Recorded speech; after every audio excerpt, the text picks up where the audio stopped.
Mas Riko, ini ada yang tanya gitu ya. Saya mau bertanya Mas Hendra, kalau ini kita marah-marah dan emosi, itu kan energi juga karena katanya energi gimana sih? Itu kan energi karena katanya energi tidak mengenal positif negatif. Apakah energi marah-marah sama juga dengan energi seks? Jadi bisa kita gunakan untuk manifestasi juga gitu. Energi marah bisa kita gunakan untuk manifestasi nggak sih? Misal ini agak relate juga ketika kemudian orang nek wong Jawa kan nyosotno gitu Mas, nyempatani gitu kan sering ya ada yang kejadian. Tapi ya tergantung mungkin energinya orang beda-beda gitu. Gimana menurut Mas Riko? Nah, kan ada pertanyaan tentang energi seks. Nah, kita perlu tahu seks itu apa sih? Itu dulu lah. Seks itu apa?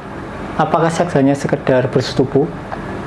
Tentu saja enggak. Seks itu kan berarti ada relate antara feminin dan maskulin. Misal, aku ngomong Mas Hendra dengar, itu seks bukan? Seks kan? Misal, lebah yang membuahi bunga, itu kan juga seks. Makan.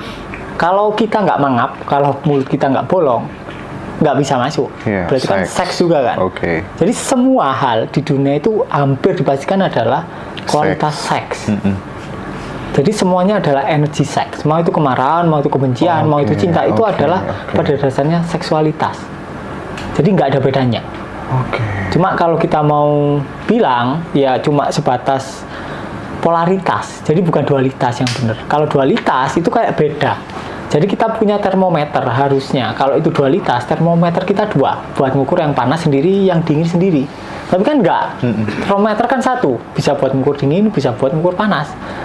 Berarti apa yang dianggap panas adalah rasa dingin yang kurang dingin. Kurang dingin, semakin kurang dingin, semakin kurang dingin, akhirnya panas. Dingin atau beku adalah rasa yang kurang panas. Kurang panas, kurang panas, kurang panas, kurang panas, akhirnya dingin. Nah, itu polaritas. Akhirnya bisa naik turun. Nah, energinya kan sama. Intinya kalau kita gerakannya dari yang dingin atau yang membeku, ya pasti reaksinya atau realitanya jadi buruk. Kalau kita geraknya atau sponsor bergeraknya adalah dari prokreasi yang cinta atau mungkin kedamaian, ya pasti hasilnya bagus. Tergantung. Kalau mau bergerak dari mana? Nah, itu pilihan kalian masing-masing. Sekali lagi itu sponsornya apa gitu ya? Sponsornya obat kuat Kak katanya. aduh. Tadi udah ada teman-teman mirroring ya. Solusinya mirroring. Silakan teman-teman praktek mirroring 2 minggu dulu sebelum ikut Zoom nanti di akhir bulan. Nah, Mas Hendra mau nitip pertanyaan, apa perasaan dendam yang berkecamuk dalam diri saya berpengaruh buruk bagi saya sendiri, misalnya rezeki jadi lebih seret sampai tak punya tabungan, dan solusinya gimana cara menghilangkan rasa dendam saya? Saya sudah berusaha semaksimal mungkin, tapi hasilnya cuma sementara dan sulit untuk memaafkan orang tersebut. Banyak Mas yang udah berusaha untuk menghilangkan, berusaha, tapi tetap aja looping. Sembuh sih sebentar gitu ya, tapi balik lagi. Gitu gimana Mas? Karena nggak ada yang bisa dihilangkan dari ini kan, nggak bisa hilang.